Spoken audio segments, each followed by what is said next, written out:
Imagine trying to navigate a ship, right, through a perfect storm. You're clutching the wheel, knuckles white, desperate to control every single wave, every gust of wind, every little change, every variable. You're trying to bend it to your will, even while chaos is just raging all around you. Or maybe you've been on the receiving end of that, feeling this invisible hand trying to steer your journey, dictating even your smallest choices, making your life feel, well, constrained. That feeling, that relentless need to control everything. Or, the flip side, being controlled by everything. It's this profound and actually surprisingly common human thing. So today we're taking a deep dive into exactly that, dealing with control issues, letting go of the need to control everything. Our mission here. Well, we want to take you on a journey, really illuminate the surprising, often hidden origins of controlling behaviors. We'll pull back the curtain on how they show up, those subtle, kind of insidious ways they creep into our lives, our relationships. And most importantly, we want to equip you with some powerful, practical strategies, tools to really release that grip of unnecessary control. The goal is paving the way for deeper trust, genuine freedom, and just a more expansive sense of well-being, in your life, your connections. We'll dig out the most important nuggets, make sure you walk away not just informed, but hopefully with some real aha moments. Okay, so let's unpack this a bit. When we talk about control issues, that's not like an official diagnosis you'd find in a psychology textbook, because it's more like a common phrase, something people say, right? But it points to something very real. So what's the first big distinction we need to make? Because control itself, that word, it can be tricky. Yeah, that's a really crucial starting point. You're right. Control issues isn't a clinical term, but it perfectly captures a set of behaviors we see all the time. Behaviors that almost always come from something deeper, often unacknowledged psychological patterns. And the first, maybe the most vital distinction, is between being in control and being controlling. Now, being in control, that's actually healthy. It's a sign of good self-awareness, confidence, strong self-esteem. It means you're managing your own life effectively. You're making intentional choices, navigating your path. It's about personal agency, really. But being controlling, that's where it gets unhealthy. Very unhealthy. And paradoxically, it's often a really clear, painful sign that someone actually feels deeply out of control inside.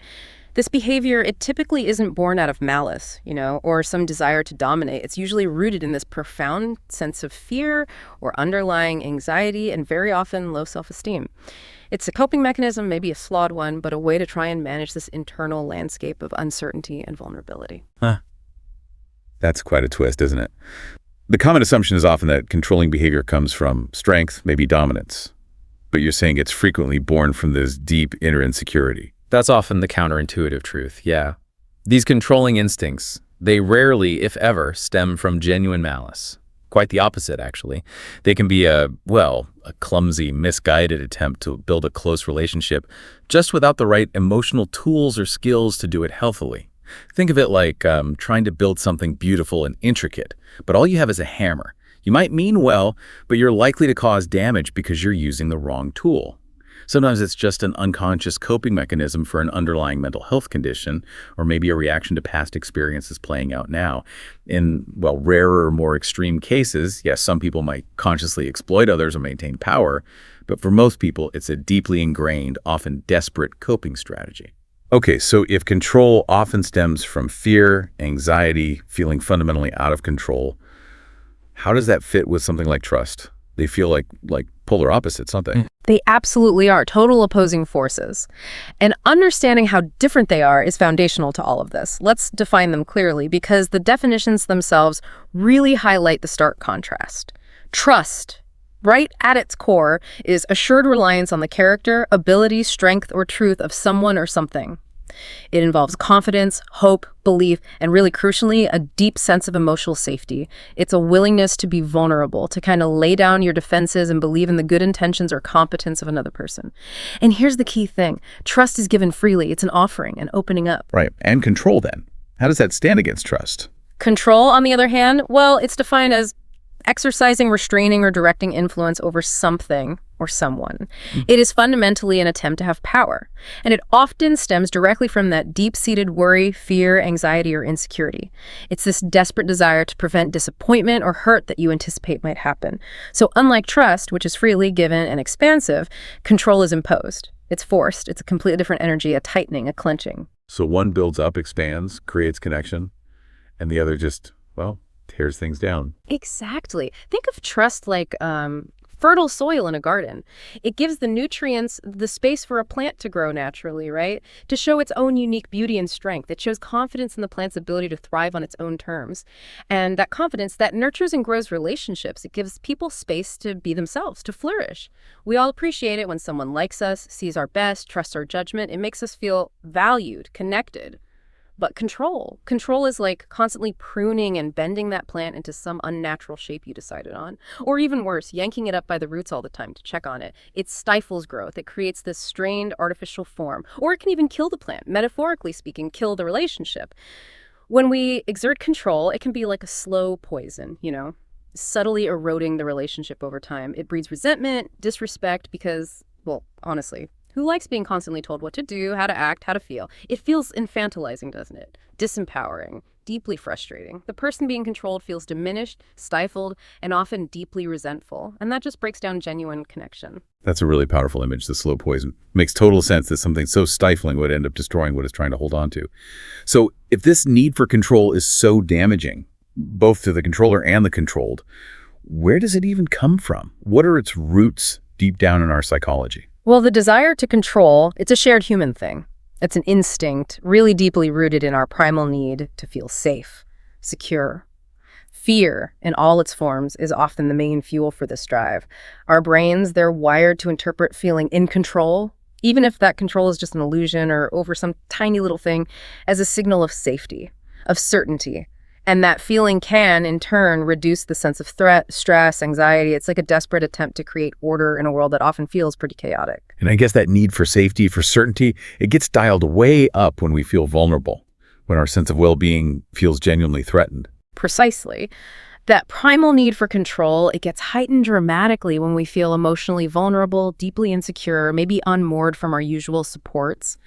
It can rise up really fiercely when we face potential threats, whether they're real, tangible dangers or maybe deeply imagined possibilities.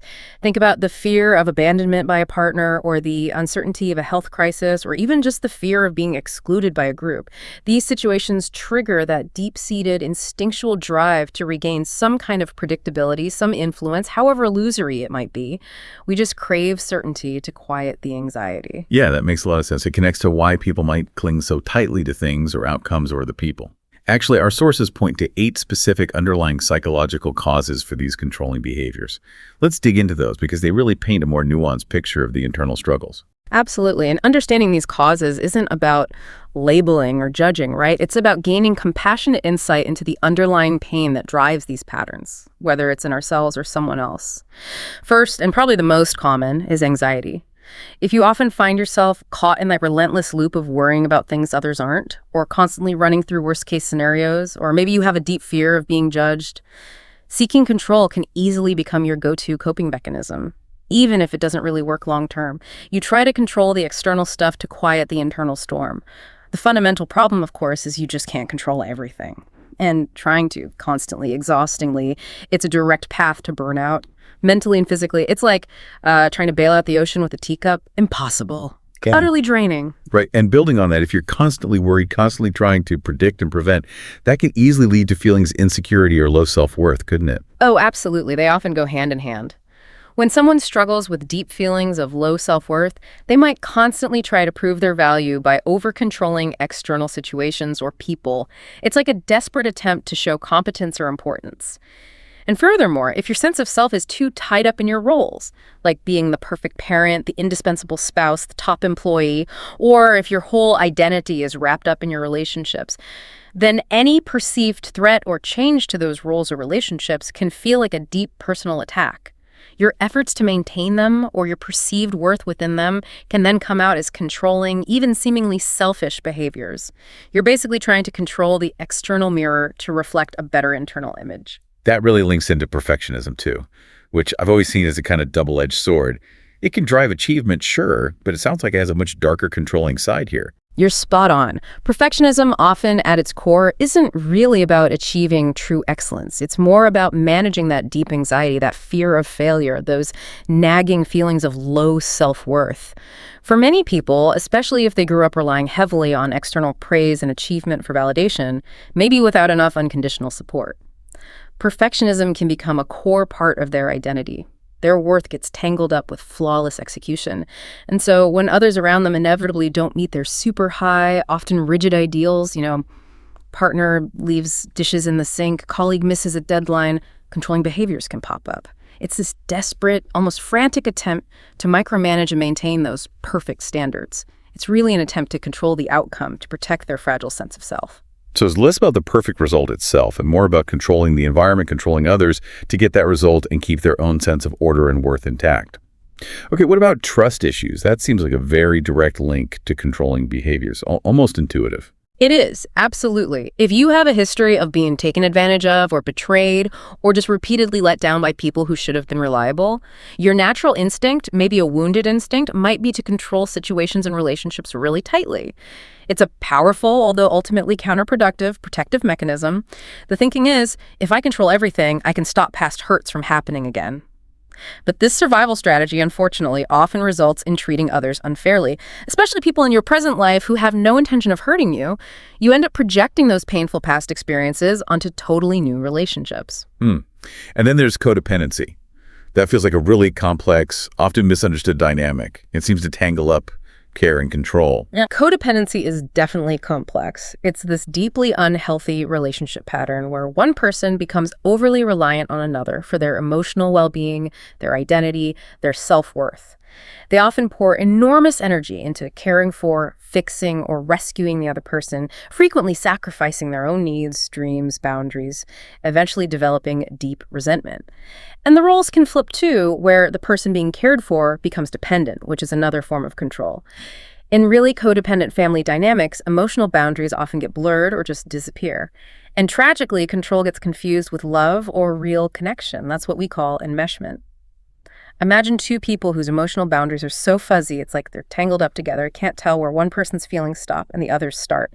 In those situations, control gets tragically mistaken for deep connection, or even love itself. That's heartbreaking. Confusing control with love.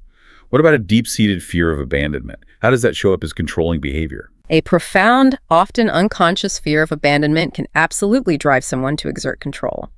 This fear often goes back to early life experiences like physical or emotional neglect from caregivers. Maybe a parent was physically there but emotionally distant, unreliable, inconsistent with affection. Even if caregivers were physically present, consistent emotional neglect, lack of attunement, validation, responsiveness can be just as damaging as physical absence. This creates this deep, desperate fear that the people you care about will leave you, and then a compensatory need to control them to make sure they don't, often by clinging too tight or micromanaging their lives. And sadly, caste abuse can also leave these deep scars that powerfully manifest as controlling tendencies later on. Precisely. It's a tragic reality that we are often hurt most deeply by the very people who are supposed to love and care for us unconditionally. If someone has experienced abuse, physical, emotional, psychological, sexual, they might develop this sort of paradox. A desperate desire for real connection, but at the same time, an intense reflexive fear of intimacy and vulnerability. In that scenario, controlling others becomes this deeply ingrained, often unconscious way of keeping them at arm's length. Maintaining a safe distance, protecting oneself from getting too vulnerable or being hurt again. But the cruel paradox is, to have truly authentic, deeply connected, trusting relationships, we have to be vulnerable. We need to allow real intimacy to happen. Without vulnerability, there's no true authenticity. Right. And finally, you mentioned feeling powerful. Is that just about ego, or is there something more complicated going on there? Well, feeling powerful is very rarely the only cause, but it can be a contributing factor, especially when it's mixed in with some of the other deep pains we've discussed.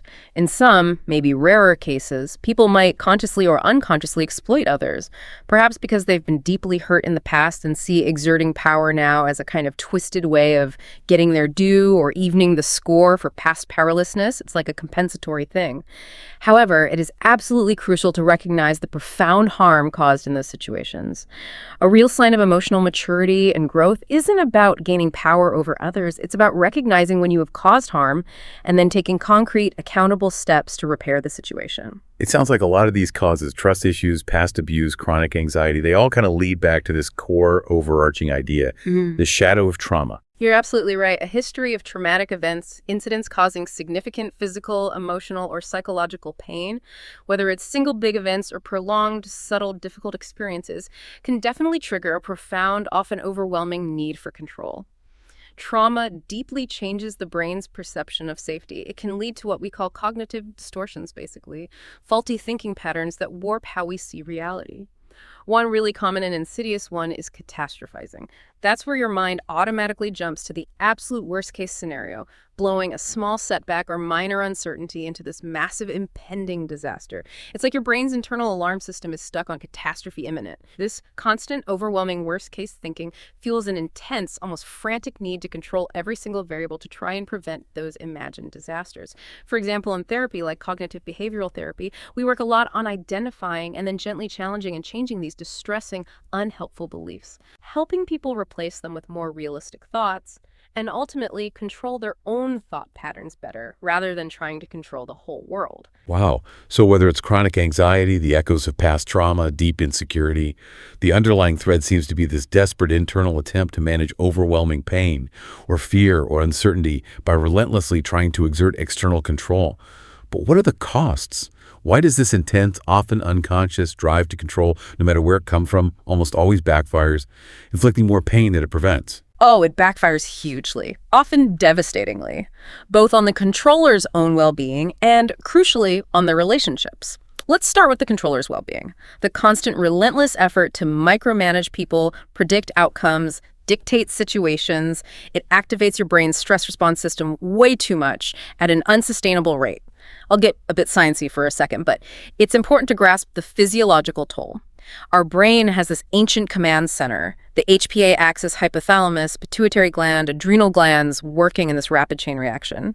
When you perceive a threat, even just a perceived loss of control, the system kicks into overdrive, flooding your body with cortisol, our main stress hormone. It's your body's internal alarm system blaring, getting you ready for fight or flight. And we're not really built to be in that constant state of high alert for long periods, are we? That just sounds exhausting and damaging. Definitely not. It's essential for immediate danger, sure, but if that alarm keeps ringing constantly, if you're always feeling that need to control, it starts to wear down the very parts of your brain designed for calm, rational thought, emotional regulation. Prolonged chronic stress and high cortisol levels have seriously detrimental effects. They impair cognitive function, affecting your ability to make clear decisions, form memories, solve problems effectively. Research even shows chronic high cortisol can literally shrink the prefrontal cortex. That's the part for higher thinking, planning, impulse control, and disrupt the hippocampus, crucial for memory and emotion. So the very act of trying to control everything can actually make you less able to think clearly, solve problems, and manage your own emotions. It creates this vicious cycle. That's an incredibly destructive feedback loop. The more you try to control, the more stressed you get. Your brain struggles, which probably makes you feel even more out of control, driving you to try and control harder. Yeah. Exactly. It's a tragic paradox.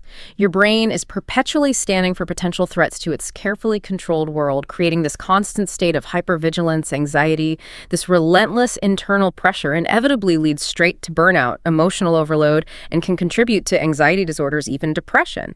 And when inevitably things don't go according to those unrealistic engineered expectations, because you just cannot control everything or everyone, it leads to intense frustration, anger, a deep sense of powerlessness, which only feeds back into the cycle of over-control. So it's personally destructive, this silent internal battle.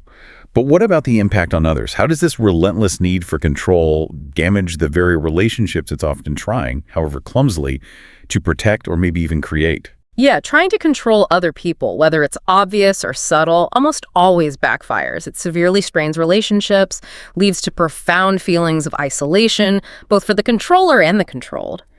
Humans were intrinsically wired for autonomy, right? We naturally resist being manipulated or coerced or micromanaged. Attempts to do that invariably lead to conflict, simmering resentment, and eventually a complete breakdown of trust. It's fundamentally disempowering. I mean, think about it. Who really likes being constantly told what to do, how to act, how to feel? It feels suffocating. It just erodes genuine connection. And I can imagine this creating a really destructive, self-perpetuating cycle within a relationship, the kind of relational death spiral. Oh, absolutely. We see this destructive cycle play out all the time. One person's hurtful action, maybe intentional, maybe not, a betrayal, a lapse in judgment, leads the other person to exert control, often out of fear or a desperate attempt to prevent more pain.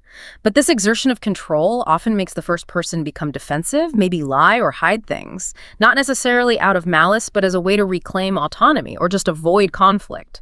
And what happens then? You end up with this culture of dishonesty, secrecy, zero transparency. This escalates the hurt, creates more pain, more distance, and can potentially just destroy the foundation of trust in the relationship. It's a definite downward spiral. And beyond the direct conflict and resentment and dishonesty, there's also that element of hindering growth in the person being controlled. Something like an unintended consequence, but really damaging. Yes, profoundly so. It's like that classic analogy. The child whose meat is always cut for them, or whose shoes are always tied by a parent.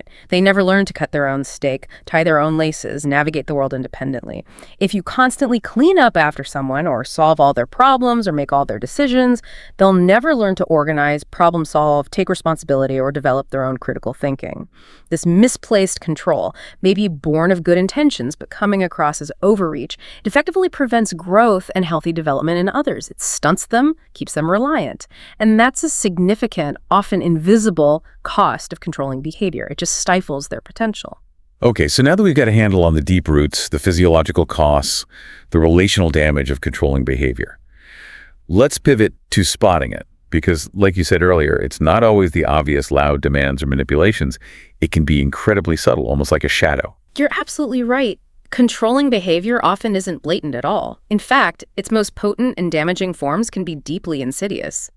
It's that moment you find yourself instinctively changing your own behavior, your preferences, maybe even your true opinions, just to match their preference. Not out of healthy compromise, but purely to avoid the huge emotional energy you'd have to spend justifying your own choices, or facing their disapproval, or the silent treatment, or some emotional backlash. That's not negotiation. It's conflict avoidance driven by their control. It feels like walking on eggshells constantly.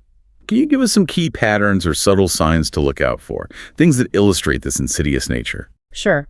One really common pattern is micromanagement, where your partner or friend or family member has an opinion on every small detail of your life, how you fold laundry, how you drive, how you organize your desk, and critically insists there's one right way to do it, which, surprise, surprise, is always their way. Then there's dishonesty. Lying or hiding information, maybe about money, where they've been, past mistakes. Not always with malicious intent, but often just to get their way, avoid disagreement, or maintain this manufactured sense of control over the situation. Yeah, I can see how that just chips away at trust layer by layer. What about manipulation? That feels particularly tricky to spot sometimes. Manipulation often involves subtle but persistent pressure, or maybe deliberately minimizing your actions, feelings, or needs, all designed to get their desired outcome. Think phrases like, "If you really cared about me, you'd," or "After everything I've done for you." They're using your emotions, your sense of obligation, your desire for connection against you. Overprotectiveness is another subtle one. If they're controlling with you, it often extends to kids too, mirroring that pattern, stifling the children's independence. And emotional bullying? That sounds particularly damaging and just hard to escape.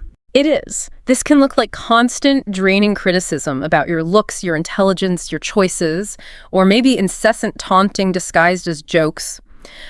But the most insidious form here is gaslighting. Gaslighting is this powerful psychological manipulation where someone tries to make you doubt your own perception of reality.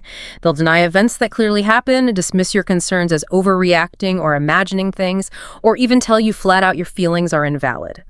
They'll confidently state their own thoughts and feelings as the absolute truth, leaving you totally confused, questioning your memory, doubting your own sanity, really. It's designed to disorient and disempower you. That's genuinely chilling. What other behaviors might signal this kind of underlying control? Well, you might notice a consistent pattern of interrupting, where they just habitually speak over you, showing a real lack of respect for your voice and thoughts. Or unilateral decision-making, making significant life decisions, cars, moves, vacations, even wedding plans, without genuinely consulting you or valuing your input.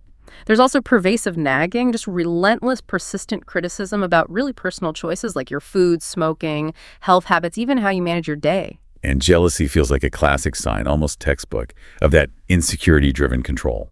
Jealousy is indeed a direct, often painful manifestation of their own deep insecurity and fear. It reveals a low self-esteem that, crucially, has absolutely nothing to do with you or your actions. They might accuse you, monitor you, try to isolate you from friends, all stemming from their own internal fear of loss.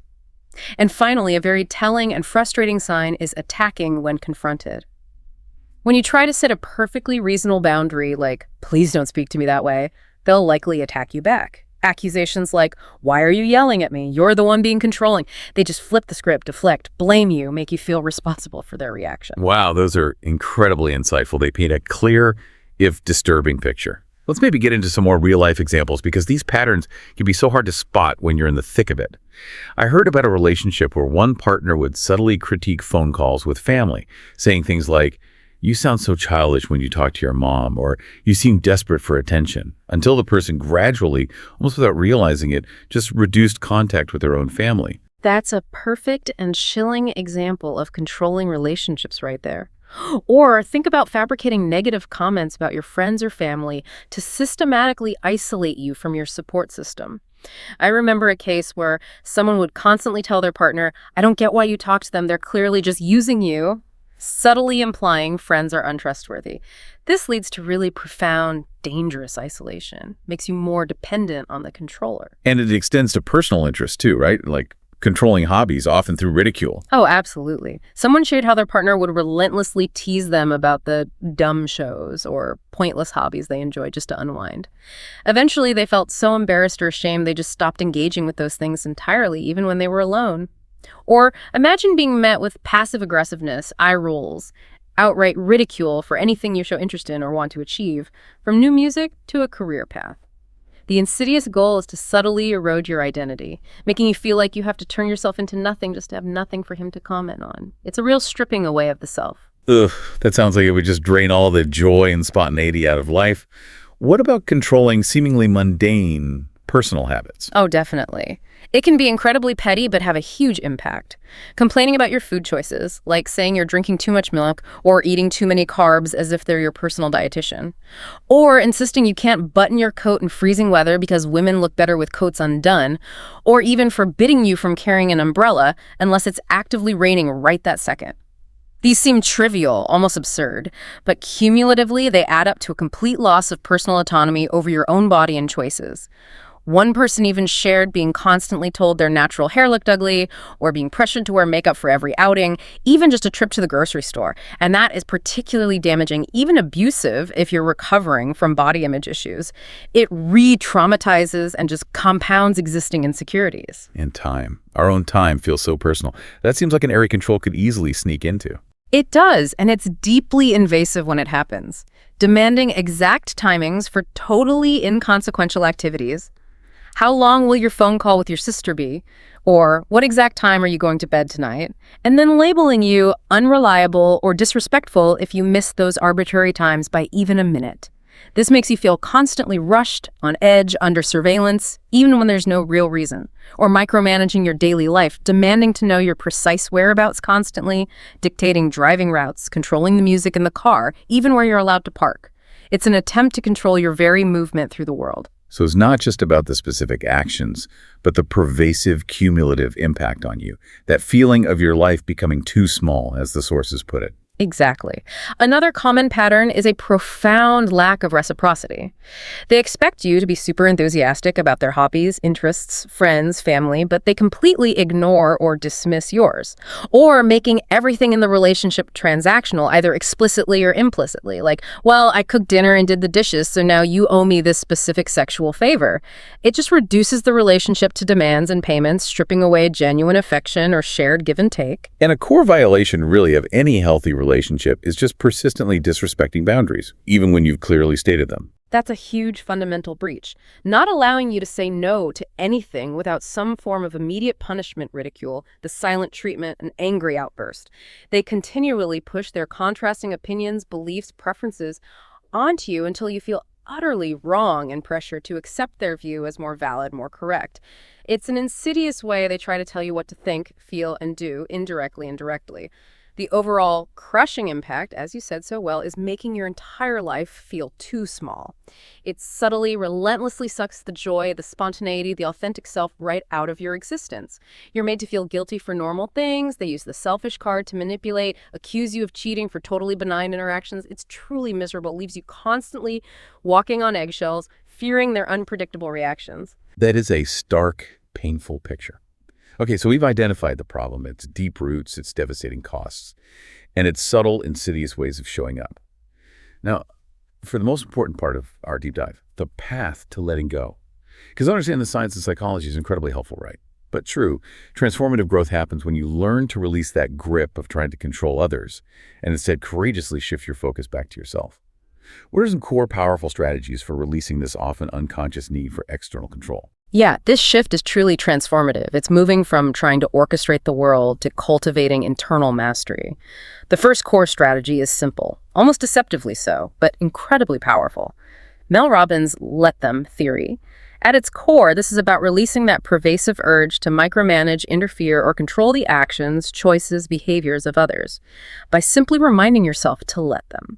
Whether it's letting a colleague take a different, maybe less efficient approach, allowing your partner to make their own mistakes, or letting your child learn a hard lesson through natural consequences. The idea is to profoundly respect other people's autonomy, even when you think you know better, or when their choices might lead to discomfort for you or them. That sounds almost too easy. Just say let them. Yeah. Why does such a simple phrase actually work, and how can we apply it in those moments when that control impulse flares up hard? It works because it fundamentally shifts your internal focus, profoundly. Instead of obsessing over fixing, changing, or manipulating others, you consciously choose to accept them as they are, with their unique journey, their imperfections, their right to choose their own path. This, in turn, conserves your precious emotional and mental energy for what truly matters: your own well-being, your growth, your choices. The practical application is simple, but yeah, it requires conscious effort. The next time you feel that familiar, tight urge to intervene, advise, correct, control someone else, just pause, take a deep breath, and then simply say, let them, out loud or just internally. Repeat it. Even when your emotions are swirling, when judgment or fear creeps in, repeat it until you feel that tightness in your body start to loosen, your shoulders drop, your mind quiets down a bit. It's a powerful, almost meditative way to cultivate acceptance and release that illusion of control. That's a great tool. For immediate relief and reframing, what's the next strategy for letting go? The next is radical acceptance. This is a cornerstone of dialectical behavior therapy, or DBT. For those maybe unfamiliar, DBT is a type of cognitive behavioral therapy that helps people, especially those with intense emotions, learn to manage difficult feelings, reduce self-destructive behaviors, improve relationships. Its core idea relevant here is embracing reality as it is, not as you wish it were.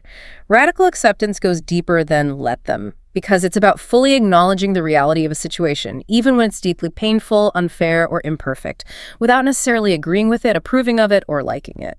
The key insight here is kind of revolutionary. It's often not the difficult situation itself that causes all the suffering.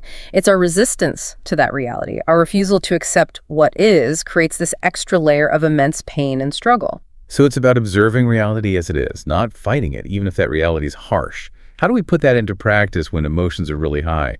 Precisely. It's about letting go of the fight against reality. The practical application is powerful. When you're faced with a frustrating, disappointing, or painful situation you simply cannot change, silently tell yourself something like, "This situation is difficult, it's painful, but it is not unbearable. I can get through difficult emotions." Pair that statement with a slow, deep breath. Really anchor yourself in the present. Then practice specific gratitude for something, anything, right here, right now, the feeling of your feet on the floor, the warmth of your clothes, the sound of your own breathing. This grounds you in the current reality, helps you move past the resistance, allows you to process the emotion instead of fighting it. It's about saying yes to what is, so you can then decide, okay, what next? Okay. And then there's the 90-second rule from the neuroscientist Dr. Jill Bolte Taylor. This one always fascinates me. It offers such a profound biological insight into our emotional lives. Dr. Taylor's 90-second rule, yeah, it's not just a neat brain fact. It's a profound revelation about emotional mastery. And it's a potent tool for releasing that emotional reactivity that often fuels the need to control. She explains that the chemical response to an emotional trigger, that initial surge of adrenaline, anger, fear flooding your body, it actually only lasts about 90 seconds. Any continued emotional intensity or lingering distress after that 90-second window, that comes not from the initial chemical rush, but from our thoughts and our continued mental engagement with that emotion. It tells us that while that first surge of anger or fear might be automatic, what we do with it after 90 seconds is entirely within our conscious power. It kind of shifts the blame from the emotion itself to our prolonged mental wrestling with it. It means you have this built-in emotional escape hatch, a brief but powerful window to choose a mindful response over a reactive impulse to control. So it essentially gives you a biological window of opportunity to choose your response instead of just being swept away by that initial emotional wave. Right. How do we best use those 90 seconds then? Exactly. This tool gives you that crucial space to interrupt the destructive cycle of emotional reactivity and that reflexive urge to control. By consciously allowing yourself those 90 seconds, you can regulate your emotions more effectively and respond with clarity, intention, wisdom, rather than reacting from primal fear or anxious overcontrol practically. In a highly charged situation, when you feel that internal urge rising to take over, fix, control, set a mental or even an actual timer for 90 seconds, during that time, focus solely, completely on your breath. Inhale slowly, exhale completely. Allow the emotion to rise and fall without judgment, like a wave in the ocean. Observe any physical tension in your body and actively, consciously relax those areas. Then, once that initial wave has passed, ask yourself, okay, what action aligns with my values or my long-term goals? This grounds you, brings you back to your conscious self, fosters intentional, non-reactive decisions. These 3 strategies, let them. Radical acceptance, the 90-second rule, they all sound like they're really about building self-awareness and internal control. A huge shift, isn't it? Yeah. Moving the focus from controlling others or external stuff to truly mastering yourself. That is precisely where true sustainable growth and peace happen. You simply cannot control much out there. People will make their choices, life throws curveballs, circumstances shift. But you can profoundly control your own actions, your thoughts, your feelings. And when you commit to that internal mastery, when you empower yourself by focusing on what's within your sphere of influence, you paradoxically become much better able to influence others and situations in healthier, more productive, authentic ways. But yeah, this requires dedicated, often challenging self-work, building deep self-awareness, compassionately addressing insecurities, courageously healing past trauma or pain. Actively building genuine self-confidence from the inside out, deliberately reframing those negative perspectives. This personal work, this commitment to your inner world, honestly, it can do more for your peace and connection than you can possibly imagine. And a crucial, maybe even revolutionary, part of that self-work for many people must be cultivating self-compassion. This sounds like a totally different approach for people who are maybe used to harsh self-criticism or always striving for external validation. It is truly a radically new way of relating to ourselves, and it often feels counterintuitive at first. Self-compassion is fundamentally a practice of goodwill towards ourselves. It's not necessarily about generating good feelings. It's about mindfully accepting the pain of the moment, the discomfort of struggles, imperfections, and then embracing yourself through it all with deep kindness, understanding, empathy. It's remembering that imperfection, struggles, suffering aren't signs of personal failure. They're an intrinsic, often difficult part of the shared human experience. It's not about suppressing pain or fighting against it that only makes things worse. It's about holding your pain with tenderness, like you would hold a dear friend's pain. I've heard you mention something called the backdraft phenomenon when talking about self-compassion. It sounds a bit intimidating. Can you explain why that might happen and why it's actually maybe a good sign? Yes, it's such an important concept to understand when you start this journey, and it's not intimidating once you grasp its purpose. When you first start practicing self-compassion, especially if you've been highly self-critical for a long time, your emotional pain might actually increase initially. This is backdraft, a term borrowed from firefighting. In a fire, backdraft happens when opening a door in a burning, oxygen-starved house suddenly lets oxygen in, causing the flames to rush out intensely. A similar metaphorical thing can happen when we begin to open the door of our hearts to ourselves. As compassion, which is a form of love, goes in, old, unloved, unacknowledged wounds or conditions might surface with surprising intensity. As the saying goes, love reveals everything unlike itself. This initial surge can feel overwhelming, but it's entirely normal. And crucially, it means you're being courageous enough to finally uncover and start healing those hidden areas that have been crying out for your kindness. It's actually a sign of profound progress, deep healing beginning. Okay, so it's a sign of healing, even if it feels tough in the moment. What are some concrete ways we can actively practice self-compassion, beyond just the idea of it? There are many powerful, accessible practices. A fundamental one is a general self-compassion break. You intentionally apply the 3 components: kindness, common humanity, mindfulness, to whatever you're struggling with right now. Another simple yet profoundly effective one is supportive touch, like gently placing a hand over your heart or resting a hand on your cheek. This simple physical act activates the parasympathetic nervous system, the body's rest and digest system, helping you feel calmer, cared for, safe almost immediately. You can also actively work on changing critical self-talk. First, just acknowledge that harsh inner critic, then gently reframe those observations in a friendlier, more encouraging, more realistic way, like you'd speak to a loved one. I imagine journaling could be incredibly helpful here too. A private space to explore these difficult feelings with kindness. Absolutely. Journaling is a fantastic tool. Processing difficult events, emotions, inner dialogues through that lens of self-compassion significantly enhances well-being, mental and physical. And then there's identifying what you really want. This involves deeply examining your inner dialogue and reframing it to be more encouraging. Leveraging the sustainable power of love as a motivator rather than relying on the exhausting impulse of fear. And for those who are always giving, the caregivers, empaths, natural helpers, self-care for caregivers is vital. Consciously keeping your heart open while caring for yourself with the same dedication you show others, specifically to prevent compassion fatigue and burnout. And remember, if you ever feel overwhelmed, if that backdraft feels too strong, it's a perfectly self-compassionate act to pull back temporarily. Focus on your breath, the soles of your feet on the ground, or do simple, ordinary behavioral self-care. Have a warm cup of tea, listen to music, pet an animal. These small acts anchor you. All these strategies are about really deep internal shifts. But what if the controlling behaviors are super ingrained, like lifelong patterns? Or if you're dealing with the heavy weight of significant past trauma? That sounds like a huge amount to tackle totally alone. You've hit on a critical point. While self-work is essential, it can feel overwhelming, even lonely, when facing deeply ingrained patterns or unhealed trauma. And that's precisely where the power of professional support becomes invaluable. Seeking help from a psychotherapist, an individual therapist, a couples counselor, maybe even a coach, can be profoundly transformative. These skilled professionals offer a neutral, non-judgmental, safe space to start the often challenging process of rebuilding internal trust, pinpointing the specific struggles, compassionately breaking unhealthy habits. They can help you identify subtle controlling behaviors you might not even realize you're doing. And then, crucially, guide you in building new, healthy skills like effective boundary setting, constructive conflict resolution, authentic communication. They also offer vital accountability, help you stay on track, and provide clarity on the best path forward for your unique situation. So once we start letting go of control, nurturing self-compassion, maybe getting some professional guidance, how do we then begin to build something genuinely new and lasting?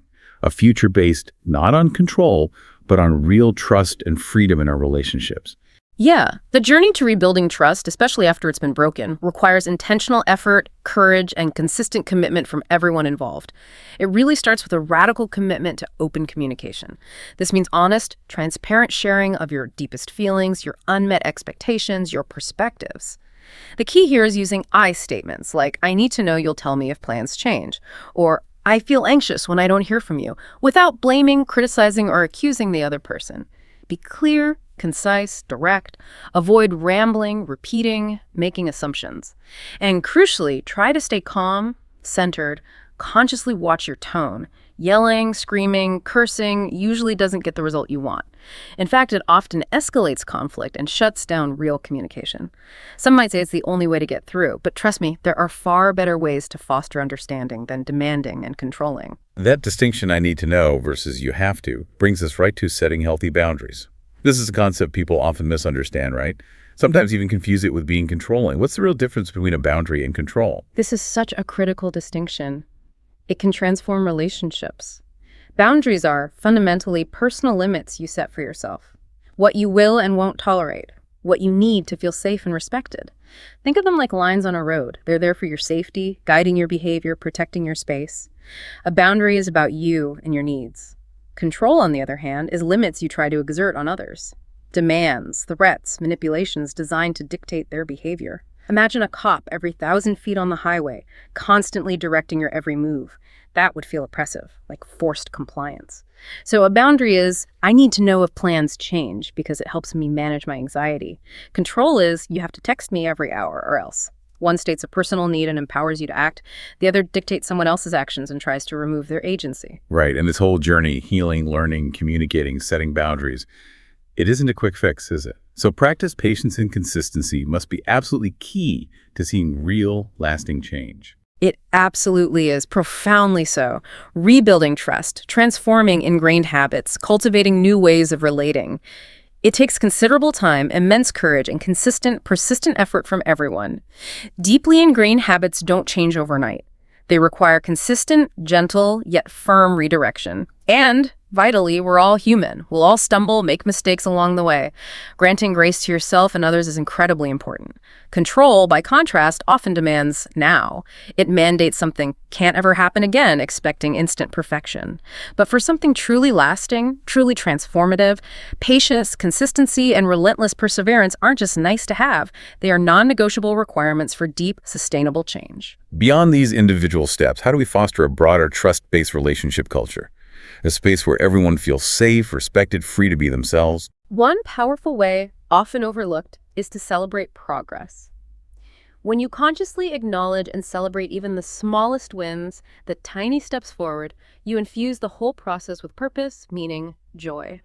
Whether it's acknowledging a small step towards trust, a difficult conversation handled with grace, a successful communication, making a big deal of it, maybe going out to eat, having a favorite dessert, or just verbally acknowledging it, hey, that was great how we talked that through. It fuels motivation, inspiration, reinforces the positive changes. Enjoying the journey itself becomes as vital as just focusing on the end goal. Next, and deeply connected, is to cultivate mutual respect.